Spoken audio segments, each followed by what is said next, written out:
আসসালামু আলাইকুম, সবাই কেমন আছেন? আশা করি সবাই ভালো আছেন। আজকে উপমহাদেশের একটি সেনসিটিভ বিষয় নিয়ে কথা বলবো। ভারতে মুসলমানদের উপর নির্যাতনের ইতিহাস নিয়ে দুইটি পর্বে আমরা আলোচনা করব। চলেন তো আজকে প্রথম পর্ব শুরু করা যাক।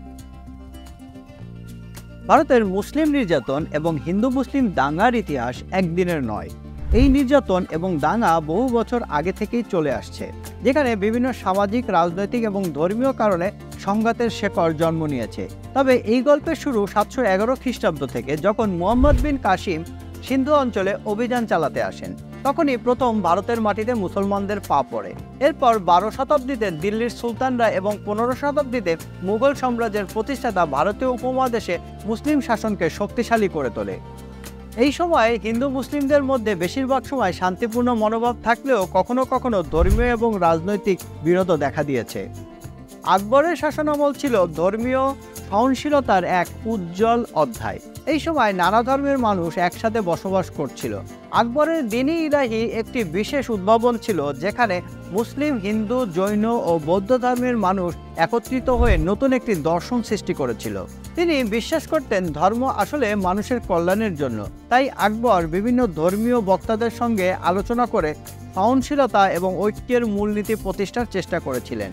তার প্রশাসনে হিন্দু নেতাদের গুরুত্বপূর্ণ পদে নিয়োগ দেওয়া হয়েছিল, তার সহনশীলতার প্রতি দৃঢ় প্রতিশ্রুতির চিহ্ন। এই সময় ভারতীয় সমাজে শান্তি এবং সম্প্রীতির উদাহরণ ছিল, যেখানে ধর্মের বেড়া ছাড়িয়ে মানবিক সম্পর্ক গড়ে উঠেছিল।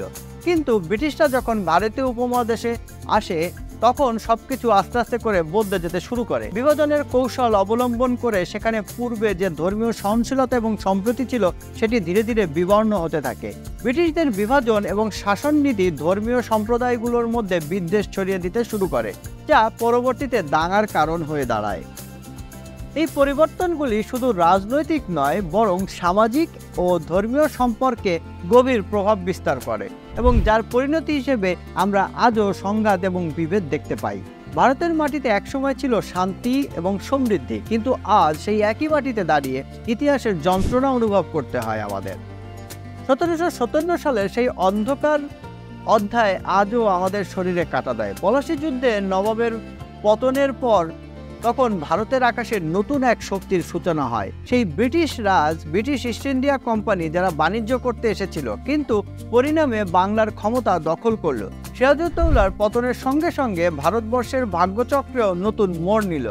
তবে ব্রিটিশদের জন্য এই বিজয় যেমন একটি সুযোগ ছিল, তেমনি অত্যন্ত চ্যালেঞ্জের বিষয়ও ছিল। এক বিশাল বৈচিত্র্যময় জাতিকে শাসন করা এত সহজ নয়, কিন্তু ব্রিটিশরা খুব দ্রুত বুঝে ফেলেছিল কিভাবে এই কাজটি করতে হবে। ভারতীয় সমাজের ভেতরে থাকা বৈচিত্র্য, ধর্মীয় পার্থক্য আর সাংস্কৃতিক ভিন্নতা ছিল তাদের মূল অস্ত্র। ডিভাইড অ্যান্ড রুল, বিভাজন এবং শাসন নীতির মাধ্যমে তারা সমাজের ভিতরে ক্ষুদ্র ক্ষুদ্র বিভেদগুলোকে বড় করে তুলতে শুরু করে। বহু যুগ ধরে হিন্দু মুসলমানরা পাশাপাশি থেকে সম্প্রীতির উদাহরণ তৈরি করছিল, কিন্তু ব্রিটিশরা সেই সম্পর্কের মধ্যে এক বিষ ঢেলে দেয়। তারা হিন্দু এবং মুসলিমদের মধ্যে অবিশ্বাস এবং বিভেদ তৈরি করে তাদেরকে শাসন করতে শুরু করলো। 1857 সালে সিপাহী বিদ্রোহ ছিল এই ব্রিটিশ শাসনের বিরুদ্ধে প্রথম বড় রকমের প্রতিরোধ। হিন্দু এবং মুসলমান সিপাহীরা একসঙ্গে বিদ্রোহে ফেটে পড়েছিল তাদের ধর্মীয় বিশ্বাসের অবমাননার কারণে। গরুর চর্বি দিয়ে তৈরি করা কার্তুজ তাদের ধর্মীয় অনুভূতিতে আঘাত করেছিল, আর এর প্রতিক্রিয়ায় সিপাহীরা অস্ত্র তুলে নেয় হাতে। মুঘল সম্রাট বাহাদুর শাহ জাফরের নেতৃত্বে স্বাধীন ভারতের স্বপ্ন দেখতে শুরু করে সবাই, কিন্তু দুর্ভাগ্যজনকভাবে এই বিদ্রোহ চরমভাবে ব্যর্থ হয়। বিদ্রোহ দমনের পর ব্রিটিশরা আরও কঠোরভাবে মুসলমানদের উপর নজরদারি শুরু করে। মুঘল সাম্রাজ্যের শেষ শাসকদের তারা সবথেকে বড় হুমকি হিসেবে দেখত, তাই মুসলমানদের প্রতি তাদের সন্দেহ ছিল প্রবল। 1857 সালের বিদ্রোহের পর মুসলমানদের উপর ব্রিটিশদের দমন পীড়ন আরও বেড়ে যায়। মুসলিমদের জমি সম্পত্তি কেড়ে নেওয়া হলো, তাদের শিক্ষা ব্যবস্থা ভেঙে ফেলা হলো এবং তাদের উপর আরোপ করা হলো নানা ধরনের কর। মুসলিম সমাজকে অর্থনৈতিকভাবে দুর্বল করা হলো এবং তাদের রাজনৈতিক প্রভাব একেবারে নিশ্চিহ্ন করে দেওয়ার চেষ্টা করা হলো। ব্রিটিশ শাসনের এই নিপীড়ন শুধু একটি জাতিকে দমিয়ে রাখার চেষ্টাই ছিল না, বরং তাদের বিভাজন এবং শাসন নীতি সবচেয়ে সফল প্রয়োগ হিসেবে প্রমাণিত হয়। এই নীতি ধীরে ধীরে ভারতীয়দের মধ্যকার ঐক্যকে ভেঙে ফেলে এবং ব্রিটিশরা নিজেদের শাসনের শেকড় আরও গভীরে নিয়ে যায়। বিভাজনের এই বীজ যা ব্রিটিশরা বপন করেছিল তা ভারতবর্ষের ইতিহাসে অনেক গভীর ক্ষত সৃষ্টি করে। মুঘলদের পতনের পর ব্রিটিশরা হিন্দুদের প্রশাসনিক ক্ষমতায় নিয়ে আসার চেষ্টা করলো আর মুসলমানদের প্রভাব ধীরে ধীরে কমিয়ে দিল। এই পদক্ষেপের ফলে সমাজে হিন্দু মুসলমান সম্পর্কের মধ্যে যে মেলবন্ধন ছিল তার ভিতরে ভাঙন ধরতে শুরু করলো। ব্রিটিশরা একের পর এক আইন তৈরি করলো, যার মাধ্যমে মুসলিমরা সামাজিক এবং অর্থনৈতিকভাবে দুর্বল হয়ে পড়তে লাগলো। মুসলমানদের জমি সম্পত্তি কেড়ে নেওয়া হলো, শিক্ষার সুযোগ কমিয়ে দেওয়া হলো। সবকিছুই একটি বৃহত্তর ষড়যন্ত্রের অংশ ছিল, যা মুসলমানদের এক প্রকার কোণঠাসা করে ফেলে। এই বিভাজনের ফলে ব্রিটিশ শাসনের বিরুদ্ধে মুসলমানদের মনে বিদ্রোহের বীজ দানা বাঁধে। তবে মুসলমানরা কেবল শাসন বিরোধিতায় থেমে থাকেনি, তারা নিজেদের ধর্মীয় এবং সাংস্কৃতিক চেতনাকে জাগিয়ে তুলতে ধর্মীয় এবং সামাজিক নেতৃত্বের ক্ষেত্রেও সক্রিয় ভূমিকা পালন করেছে। তখন 1866 সালে প্রতিষ্ঠিত দারুল উলুম দেওবন্দ ছিল এই প্রতিরোধের এক অন্যতম প্রতীক। দেওবন্দ আন্দোলনের ব্রিটিশ শাসনের বিরুদ্ধে একটি ধর্মীয় এবং সামাজিক বিদ্রোহের ধারণা ছড়িয়ে দেয় এবং মুসলিম সমাজকে সংগঠিত করে তুলতে সাহায্য করে। শুধু দেওবন্দি নয়, আলিগড় আন্দোলনেও মুসলমানদের শিক্ষার অগ্রগতি এবং সংস্কৃতির উন্নয়নের বড় ভূমিকা রাখে। আলিগড় মুসলিম বিশ্ববিদ্যালয় ছিল এক নতুন প্রজন্মের মুসলিম নেতাদের জন্মস্থান, যারা আধুনিক শিক্ষা গ্রহণ করেও নিজেদের ধর্মীয় এবং সাংস্কৃতিক শেকড়কে ধারণ করে রাখত। এছাড়া উর্দু সাহিত্য এবং ইসলামী সংস্কৃতির বিকাশেও মুসলিমরা উল্লেখযোগ্য অবদান রাখে, যা ভারতবর্ষের সংস্কৃতি আরও সমৃদ্ধ করে তোলে। এইভাবে ব্রিটিশ শাসনের সময় ধর্মীয় এবং সামাজিক নেতৃত্বের মাধ্যমে মুসলমানরা নিজেদের ঐতিহ্য এবং সংস্কৃতিকে রক্ষা করতেই সচেষ্ট ছিল। কিন্তু 1905 সালে বঙ্গভঙ্গ ভারতবর্ষের ইতিহাসে এক উল্লেখযোগ্য এবং বিভক্তির সূচনা ঘটিয়েছিল। ব্রিটিশ সরকার তখন বাংলাকে পূর্ব এবং পশ্চিমে বিভক্ত করার সিদ্ধান্ত নেয়। তখন সেটা শুধুমাত্র প্রশাসনিক চালই নয়, বরং একটি রাজনৈতিক চাল হিসেবেও বিবেচিত হয়। বাংলার বিশাল অঞ্চলকে দুই ভাগে ভাগ করার মাধ্যমে তারা হিন্দু মুসলমানদের মধ্যে আরও এক ধাপ বিভেদ সৃষ্টি করতে চেয়েছিল। পূর্ব বাংলায় মুসলমানরা সংখ্যাগরিষ্ঠ ছিল আর পশ্চিম বাংলায় হিন্দুরা ছিল সংখ্যায় বেশি। ফলে বঙ্গভঙ্গের সিদ্ধান্ত একটি স্পষ্ট সংকেত দেয় যে ব্রিটিশরা কেবল শাসনের সুবিধার্থে এটি করেনি, বরং এটি বৃহত্তর সাম্প্রদায়িক ফাটল তৈরি করতে চেয়েছিল। বঙ্গভঙ্গের ফলে বাংলার সাধারণ মানুষ, বিশেষ করে শিক্ষিত সমাজের ভেতর থেকে প্রচণ্ড প্রতিক্রিয়া উঠে আসে। যদিও 1911 সালে ব্রিটিশ সরকারের বঙ্গভঙ্গের সিদ্ধান্ত বাতিল করে, কিন্তু এর ফলাফল ভারতীয় সমাজে গভীর ছাপ রেখে যায়। এই বিভাজন হিন্দু মুসলমানদের মধ্যে সাম্প্রদায়িক বিভেদের এক স্থায়ী বীজ রোপণ করেছিল, যা ভারতের রাজনৈতিক ভবিষ্যৎকে শত বছর ধরে প্রভাবিত করে আসছে। বঙ্গভঙ্গ পরবর্তী প্রভাবগুলির মধ্যে অন্যতম ছিল 1906 সালে মুসলিম লীগের প্রতিষ্ঠা। মুসলিম সমাজ তখন কেবল সামাজিক এবং অর্থনৈতিকভাবে নয়, রাজনৈতিকভাবেও নিজস্ব অধিকার প্রতিষ্ঠার প্রয়োজনীয়তা অনুভব করে। মুসলিম লীগের প্রতিষ্ঠাতারা বিশ্বাস করতেন যে ভারতীয় কংগ্রেসের মতো একটি দল মুসলমানদের অধিকার রক্ষা করতে পারবে না, কারণ কংগ্রেস তখন মূলত হিন্দু নেতৃত্বাধীন হয়ে পড়েছিল। এই সাম্প্রদায়িক রাজনৈতিক অবস্থা ক্রমশ স্পষ্ট হয়ে উঠতে থাকে এবং ব্রিটিশরা তা পুরোপুরি কাজে লাগাতে শুরু করে। ডিভাইন অ্যান্ড রুল নীতির সফল প্রয়োগের মাধ্যমে ব্রিটিশরা ভারতীয়দের মধ্যে বিভেদ বাড়িয়ে নিজেদের শাসন আরও মজবুত করতে থাকে। ব্রিটিশ শাসনের শুরুর থেকে মুসলিম সমাজের মধ্যে যে শিক্ষা এবং প্রগতির ঘাটতি ছিল সেটি পূরণ করার উদ্যোগ নিয়েছিলেন স্যার সৈয়দ আহমদ খান।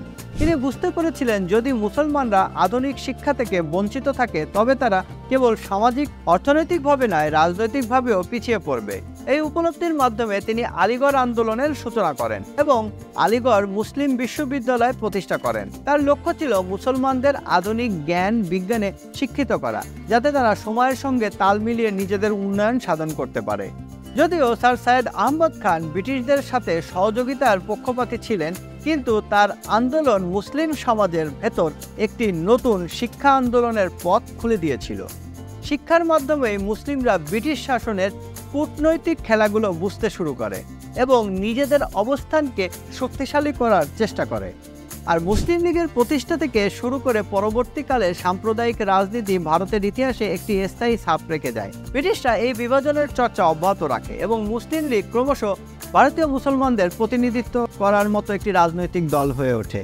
এইভাবে বঙ্গভঙ্গ এবং আলিগড় আন্দোলন এবং মুসলিম লীগের প্রতিষ্ঠা এক সূত্রে গাঁথা হয়ে যায়, যা ভারতবর্ষের স্বাধীনতা আন্দোলনের ইতিহাসে এক নতুন মোড় নিয়ে আসে। তবে 1919 সালের ভারতীয় মুসলমানদের মধ্যে একটি নতুন উন্মেষ ঘটেছিল, যা খিলাফত আন্দোলন নামে পরিচিত। এই আন্দোলনের মাধ্যমে তারা তুর্কি খলিফার প্রতি তাদের সমর্থন প্রকাশ করে এবং ব্রিটিশ শাসনের বিরুদ্ধে একত্রিত হয়। মোহাম্মদ আলী এবং শওকত আলী ছিলেন এই আন্দোলনের দুই স্বর্ণালী নেতা, যারা মুসলিম জনমতকে একত্রিত করে ব্রিটিশদের বিরুদ্ধে একটি জোরালো আওয়াজ তুলতে শুরু করে। এই সময়ে মুসলমানরা বুঝতে পারল যে তাদের ঐক্যই তাদের শক্তি এবং স্বাধীনতার জন্য লড়াইয়ের মূল চাবিকাঠি। এদিকে 1940-এর দশক ঘনিয়ে আসার সাথে সাথে পরিস্থিতি আরও জটিল হয়ে ওঠে। ভারতবর্ষের বিভাজন তখন প্রায় দোরগোড়ায়। তখন হিন্দু মুসলমানদের মধ্যে সাম্প্রদায়িক উত্তেজনা চরমে পৌঁছায়। পাঞ্জাব এবং বাংলায় দাঙ্গা যেন মহামারীর মতো ছড়িয়ে পড়ে। একসময় যারা একে অপরের পাশে ছিলেন তারা এখন একে অপরের রক্তের পিপাসু হয়ে ওঠেন। এই বিভাজন শুধু ভৌগোলিক নয়, বরং মানবিক সম্পর্কগুলোকেও মলিন করে দেয়, যার ফলে অগণিত মানুষ প্রাণ হারায় এবং আরও লক্ষ লক্ষ মানুষ ঘরছাড়া হয়। স্বাধীনতা সংগ্রামে মুসলমানদের অবদান ছিল অসাধারণ। মাওলানা আবুল কালাম আজাদ, আশফাকুল্লাহ খান এবং ক্ষুদিরাম বোসের মতো নেতারা স্বাধীনতার লক্ষ্যে নিজেদের নিবেদন করেছিলেন। তাদের নেতৃত্ব এবং সাহসিকতা স্বাধীনতা আন্দোলনের ইতিহাসে গুরুত্বপূর্ণ স্থান অধিকার করে। শুরুতে অনেক মুসলিম নেতা ব্রিটিশদের সাথে সহযোগিতা করতে চেয়েছিল, কারণ তারা বুঝতে পেরেছিল যে বন্ধুত্বপূর্ণ সম্পর্ক এবং পশ্চিমা শিক্ষায় শিক্ষিত হওয়া তাদের সমাজে উন্নতির জন্য অত্যন্ত গুরুত্বপূর্ণ। কিন্তু সময়ের সাথে সাথে ব্রিটিশ শাসনের শোষণমূলক নীতি এবং মুসলিমদের প্রতি বৈষম্যমূলক আচরণ তাদের মধ্যে বিরোধী মনোভাব সৃষ্টি করতে থাকে। এভাবে ইতিহাসের প্রভাবে মুসলমানদের লড়াই এবং তাদের সংগ্রামের কাহিনী একটি অদম্য অধ্যায়ে রূপ নেয়। ভারতের স্বাধীনতা এবং পাকিস্তানের জন্মের পর অনেকে মনে হয়েছিল যে সাম্প্রদায়িক দাঙ্গার অন্ধকার অধ্যায় শেষ হয়েছে, কিন্তু বাস্তবে এই নবাগত স্বাধীনতার প্রেক্ষাপটে সাম্প্রদায়িক উত্তেজনা থামেনি। ব্রিটিশ শাসকদের বিদায় নেওয়ার পরও তারা যে বিভাজন এবং ক্ষোভের বীজ এই উপমহাদেশে বপন করে গিয়েছিল তা হিন্দু মুসলমান সম্পর্ককে গভীরভাবে ক্ষতিগ্রস্ত করেছে। ব্রিটিশদের বিভাজন এবং শাসননীতি শুধুমাত্র একটি রাজনৈতিক কৌশলই ছিল না, বরং এটি সমাজের ধর্মীয় বিভাজনের এক গভীর ক্ষতের সৃষ্টি করেছিল। আজকে এই পর্যন্তই। সবাই ভালো থাকবেন।